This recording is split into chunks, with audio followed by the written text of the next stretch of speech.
Want to hear a more diverse perspective on art? Tune in to Speaking of Art, the official podcast of Sharjah Art Foundation, featuring conversations with some of the most prominent artists and curators from Asia, Africa, and around the world.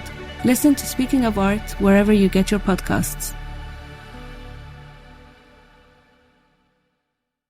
Coming up, controversial ExxonMobil petroleum agreement under scrutiny as government fails to comply with law requiring parliamentary approval of tax waivers and exemptions granted the U.S. oil giant. The minority says the state has lost significant amounts of revenue as a result.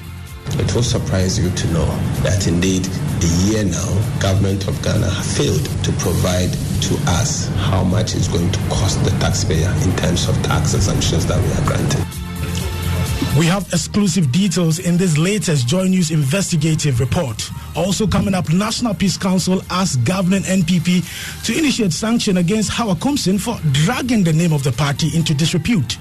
And I wish that the NPP would take note of this and take action in respect of what she has done to bring their name into disrepute. Also coming up, government opens talks with automobile dealers over concerns the start of vehicle production in Ghana could threaten survival of the industry. Whereby people with the lower end of the income scale can also have access, not necessarily to second-hand cars, but not to buy new cars. Also coming up in business, stabilizing banking sector from COVID-19 shocks and rising budget deficits set to dominate the monetary policy meetings which begin this morning. Join us in 15 minutes for more. And later... Now corners him, sweeping right hand, and that'll end it. Isaac Dogbay's return comes with an 8th round TKO victory. Sometimes I was more or less like a little bit tense. Once Former world champion Isaac Dogbe dominates and stopped Mexican-American Chris Avalos in round 8 of his first 8 fights since losing to Emmanuel Navarrete 14 months ago. Thanks for your company. The details now. The government was required by law to submit a fiscal impact assessment on the ExxonMobil petroleum agreement before Parliament approved the deal, the ExxonMobil petroleum agreement. But a year after the deal was ratified, the Finance Ministry is yet to comply with the Public Financial Management Act, which requires the ministry to disclose how much the tax waivers and exemptions granted the U.S. oil giant cost the state.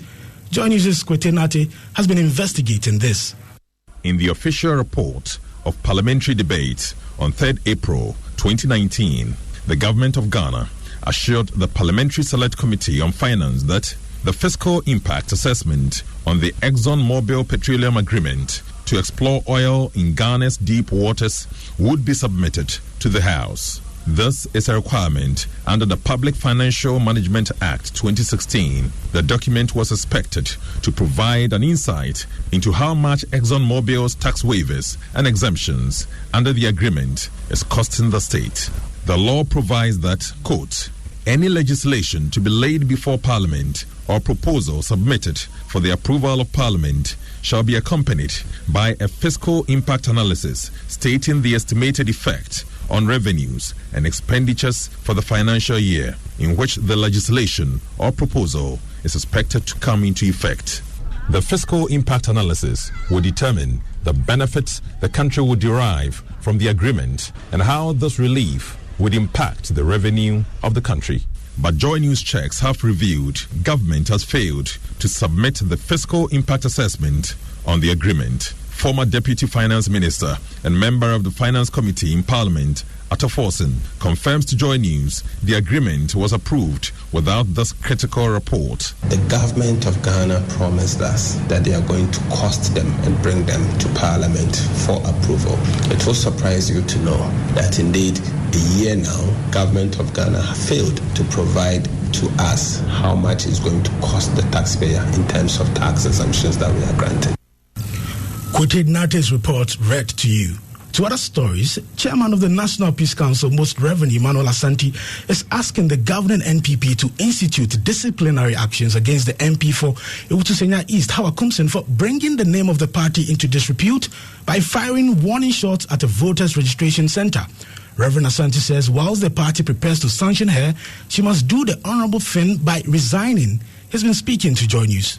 The president of the republic who appointed her into that office has been embarrassed. And she should do the honorable thing, if I were her, to resign from her position. She's also a member of a very prominent political party, the NPP. And I wish that the NPP would take note of this and take action in respect of what she has done to bring their name into this review. You heard Chairman of the Peace Council, Most Reverend Emmanuel Asante. Meanwhile, a leading member of the governing NPP, Dr. Nyaho Tamuklu, has cautioned the police against what he describes as selective application of the law. If the police is unable to investigate or do what they are supposed to do, then we're in big trouble in this country. There shouldn't be selective justice at all in this country, no matter who is involved, be it the minister or even the president. The person goes wrong, the law should definitely take charge.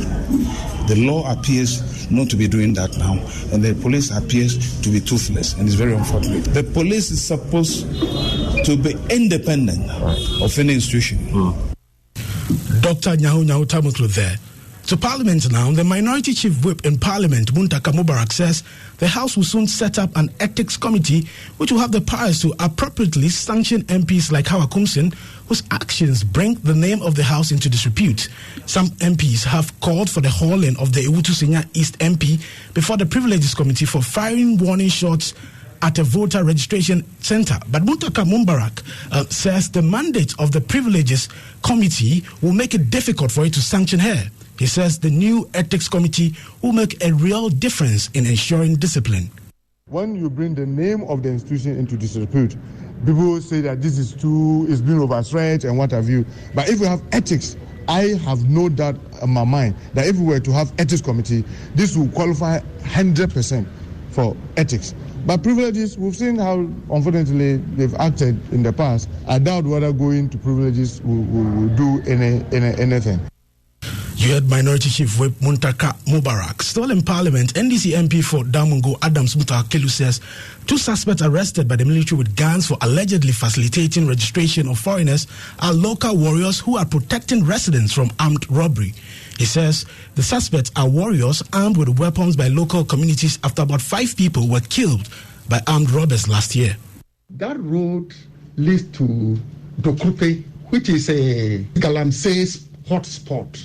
And as a result, there have been frequent attacks by armed robbers. Last year, almost 5 people died. So the communities there came together. There's some local warriors to be protecting them. And since then, we've not had such rampant armed robbery attacks. Adams Mutawakilu there. Let's head to the presidency, where government has opened talks with the country's automobile dealers as it addresses concerns the industry risk collapse following the start of vehicle production by some global vehicle manufacturing giants. In March, Parliament passed the Customs Amendment Bill 2020 that seeks to ban the importation of accident cars into the country. The law also provides incentives for automotive manufacturers and assemblers registered under the Ghana Automotive Manufacturing Development Program. And already, German car maker Volkswagen has started selling vehicles assembled in Ghana. At a meeting with the president, the Vehicle Asset Dealers Union of Ghana appealed for an amendment to the law and a further redefinition of salvage vehicles under the law. Joshua Opoku-Agyemang is General Secretary of the Vehicle Asset Dealers Union of Ghana. The Vehicle and Asset Dealers Union of Ghana is totally for and not against the entry of assemblers or manufacturers into the Ghanaian automotive industry. All the union humbly asks for, from Your Excellency, is a healthy and competitive automotive market where all stakeholders are protected under the Ghana Automotive Manufacturing Development Policy. Hence, sustaining the businesses of our members. And here is President Akufo-Addo's response. Want to hear a more diverse perspective on art? Tune in to Speaking of Art, the official podcast of Sharjah Art Foundation, featuring conversations with some of the most prominent artists and curators from Asia, Africa, and around the world. Listen to Speaking of Art wherever you get your podcasts.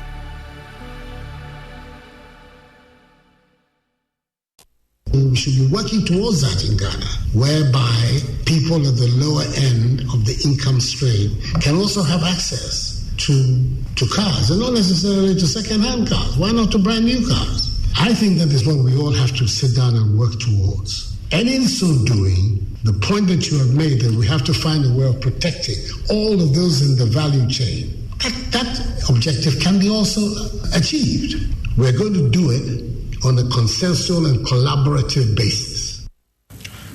President Akufo-Addo there. To some good news now, former world champion Isaac Dogbe returned to winning ways after beating Chris Avalos via an 8-round stoppage. Dogbe has been out of action since he suffered a defeat more than a year ago.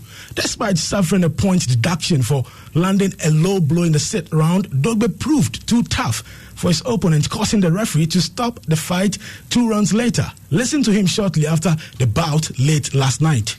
We're still warming up. I felt great in there today. Well, you've been working with Barry Hunter. What improvement? Want to hear a more diverse perspective on art? Tune in to Speaking of Art, the official podcast of Sharjah Art Foundation, featuring conversations with some of the most prominent artists and curators from Asia, Africa, and around the world. Listen to Speaking of Art wherever you get your podcasts.